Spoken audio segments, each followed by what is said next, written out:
All right. We are just settling into Instagram here. How is everyone doing today? We are on we're at Tuesday, but because of the holiday, it feels like a very Monday-ish Tuesday, I think. I think so anyway. I am Jen Sankey. I am a part of the planning coven here at Witch City Tarot Gathering. And today we are going to be having a chat with Rissa Miller. She is going to be presenting at Witch City, and we are so excited to have her. And we are absolutely, me personally, I'm a big tea leaf person, so I'm really excited to have her coming and sharing all of her knowledge. And let's see here. I see she popped on. So go ahead and just request to join, Rissa. So we are things are moving along very quickly. If you haven't grabbed your tickets, please do so immediately because we are definitely running very low. Also, if you do plan on coming, make sure to find some accommodations. The Hawthorne I know is booked, but you can try Hotel Salem, Waterfront, the Waterfront. There are a few, and also in Danvers, there are some too. So definitely get that all checked out. Don't forget we have the Witches Market. Yeah, super low ticket war. We got Chris here. She's the founder of Witch City Tarot Gathering, and she's saying low ticket warning. So we best listen to her. What else? Witch City, the Witches Market is Saturday night, and that is free to the public. And we have such a lineup of vendors. And if you are making sure to follow our page here, you can see all of the posts about that as well. Let's get Rissa on. Definitely make sure you are doing all of that, and also make sure to give yourself time for parking, all of that good stuff. It's really important. Good morning. Hi there. Or actually, it's afternoon now, isn't it? Well, yeah, I guess technically, but it can be whatever time you want. I'm cool. It's whatever. You know what? We are here, and that's all that matters, right? Absolutely. Absolutely. I'm all for it. It's morning here. Yeah, that's true. That's very true. How are you doing? I'm doing great. I'm excited to be here.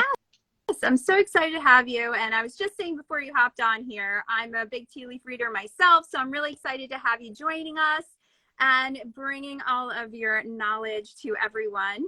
So why don't you go ahead and tell us a little bit about yourself? I have been reading tea leaves. I'm self-taught since I was 16, so we'll just say that's over 30 years. And I am a third-generation tarot reader, so I'm excited to meet all of my fellow tarot,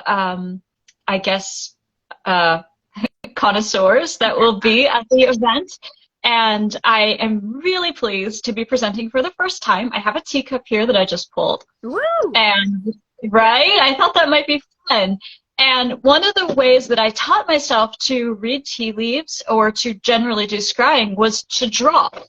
So all of my teacups have a drawing, and I will share all of my secrets with folks who come. I hold nothing back when I do a presentation. I tell everybody exactly how I do it, exactly how I learned it. And if that system works for them, great. Yeah, I love that. So for the workshop, you talked a little bit about it. So what will we be doing? Well, I always start with a history lesson. I think it's very important to understand those who have come before and the history of any particular type of art form, including divination art. So I like to begin there. But after that, I'm going to get into what kind of tea to use. I'm like a breath away from 50. I like black tea in the cup.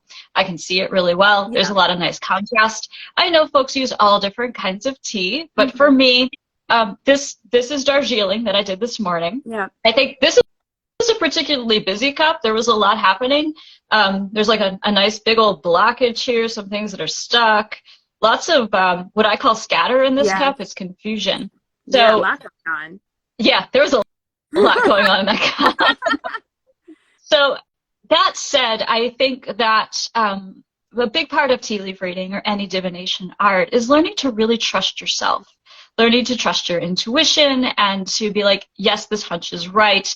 I actually do see a heart in this cup. I actually do see a goat coming out of a barn in this cup. And then the second piece of tea leaf reading or any kind of scrying is, what does that mean? Right.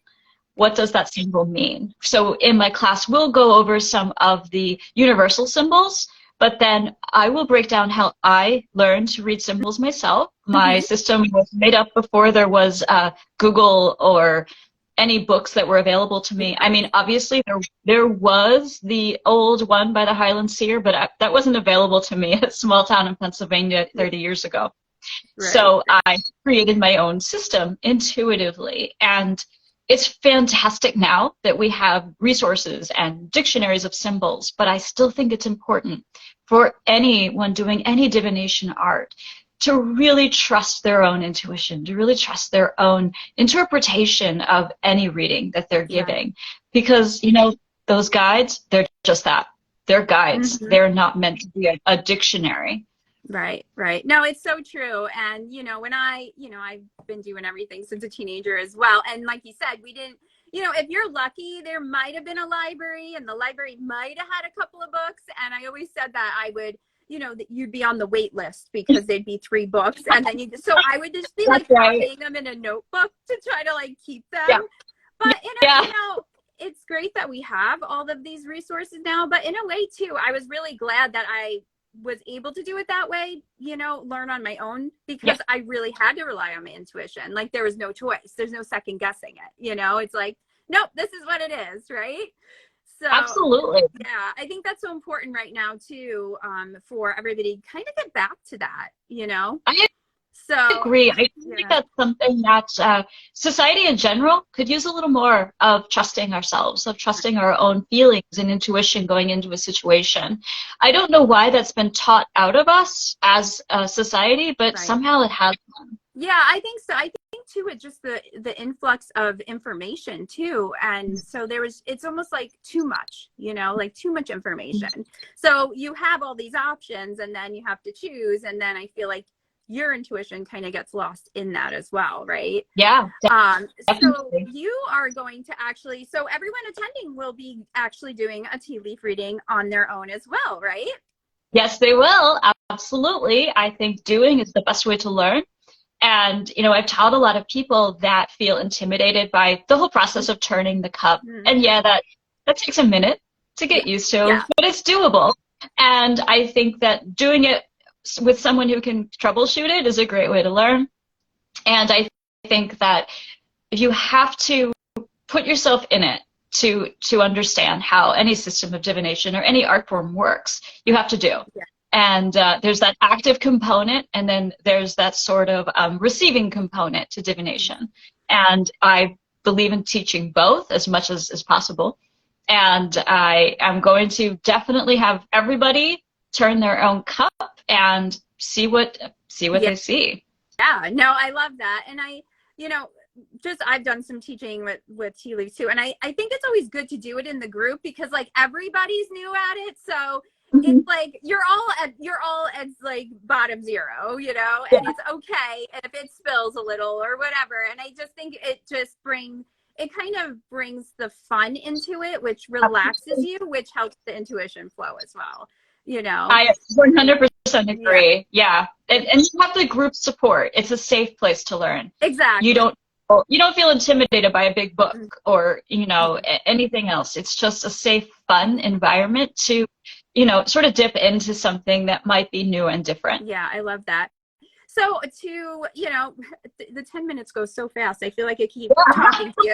So why don't you go ahead and why don't you tell us a little bit about the cup you pulled here and what it says?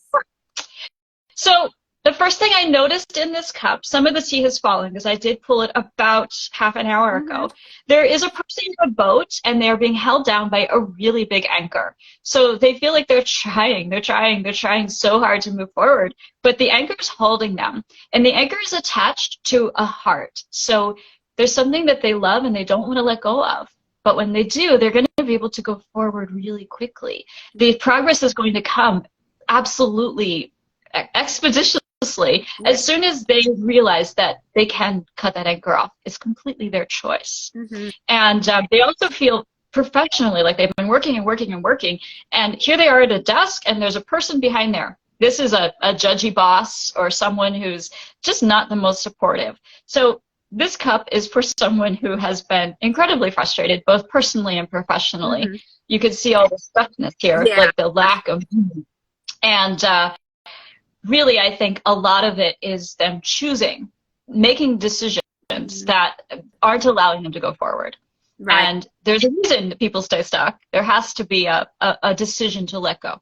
Right. I love that. And, you know, it's almost too like, maybe it's focused at those people who are a little nervous to come to Witch City, and they're like, oh, I really would love to go, but I'm kind of scared. I don't know if I'm, you know, good enough for it. So like, if anybody, if that resonates with you, just come, because we are, you know, we are always open to questions, all of us. You know, if after Rissa's presentation you have questions, she's going to answer them for you. It isn't like, 100%. oh, I'm done, goodbye, you know. And we really, you know, we're really you know, try to keep it, the community and everybody talking, and everybody, you know, making sure that their questions are answered and they feel supported. That's very important to us at this event. So definitely, if anybody is feeling any sort of way, if you have any questions, you can always email us too, or message us on Instagram, and we can answer your questions.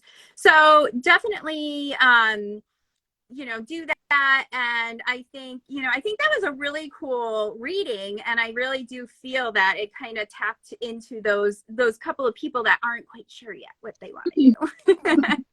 Definitely. Well, thank you so much for coming on with us. I'm so excited to meet you in person very, very soon.